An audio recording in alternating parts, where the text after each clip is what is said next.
YouTuber రమానందన దంపతులపై lookout నోటీసులు జారీ అయ్యాయి. వీసాల రెన్యువల్ పేరుతో మోసం చేసినట్టు బాధితులు ఆరోపిస్తున్నారు. దీంతో కృష్ణా ఎన్టీఆర్ జిల్లా ఇబ్రహీంపట్నంలో రమానందన కుటుంబంపై కేసు నమోదైంది. పూర్తి సమాచారం మా ప్రతినిధి ప్రసాద్ అందిస్తారు.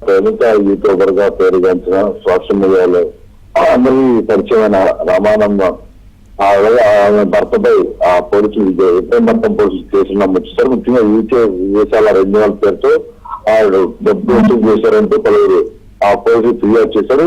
ఎన్టీఆర్ జిల్లా ఇబ్రహీంపట్నంలో ఇదే విధంగా వ్యక్తుల గురించి డబ్బులు తీసుకుని మోసం చేసిన వారు ఫిర్యాదు చేయండి. దీంతో విచారణ చేసిన పోలీసులు మోసం నిజంగా నిర్ధారిస్తూ అంటే కేసు నమోదు చేయడం. ఇందులో A1 గా మధుకర్, A2 గా రమానందపై కేసులు నమోదు చేయడంతో పాటు ఆ బాధితుడు ఎవరైనా శివక్రాంతి కుమార్ అనే వ్యక్తి గతంలో కూడా చాలాసార్లు తాము డబ్బులు అడిగిన కూడా ఇవ్వకుండా తమపైన బెదిరింపులు దిగారని అందువల్ల తాము పోలీసులు ఫిర్యాదు చేశారని చెప్తున్నారు. ఈ వ్యవహారం బయటకు వచ్చిన తర్వాత రమానందన్ కూడా తాను అన్యాయంగా ఇందులో ఇరికిస్తున్నారు. తాను ఎవరిని మోసం చేయడం వివరించినప్పుడు కూడా వారు మోసం చేసినట్టు, డబ్బులు వసూలు చేసినట్టు, ఆన్లైన్ ట్రాన్సాక్షన్స్ కూడా పక్కాగా ఆధారాలు ఉన్న నేపథ్యంలో పోలీసులు అరెస్ట్ చేసేందుకు సిద్ధం చేశారు. ఈ విషయం తెలుసుకున్న రమానందన్ దంపతులు ఇద్దరు కూడా అజ్ఞాతంలోకి వెళ్ళిపోయారు. దీంతో వారిపై లుకౌట్ నోటీసులు కూడా జారీ చేశారు.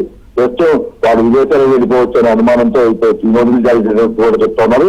వెంటనే వారిని అరెస్ట్ చేసేందుకు ప్రస్తుతం బృందాలు కూడా ఏర్పాటు చేశారని చెప్తున్నారు. అయితే కేవలం ఇక్కడ ఏపీలో తెలంగాణలో కూడా చాలా మంది ఈ విధంగా డబ్బు వసూలు చేసేట్టు కూడా ఇప్పుడు పోలీసులు దర్యాప్తులు చేస్తుంది. బాధితులు కూడా ఎవరన్నా ముందుకు వచ్చి ఫిర్యాదు చేస్తే దాని ద్వారా కేసులు నమోదు విచారణ చేస్తామని చెప్తా ఉన్నారు. వచ్చి రమానందన్ దంపతులను అరెస్ట్ చేసేందుకు ప్రత్యేక బృందాలు రంగంలో దిగినట్టు తెలుస్తుంది.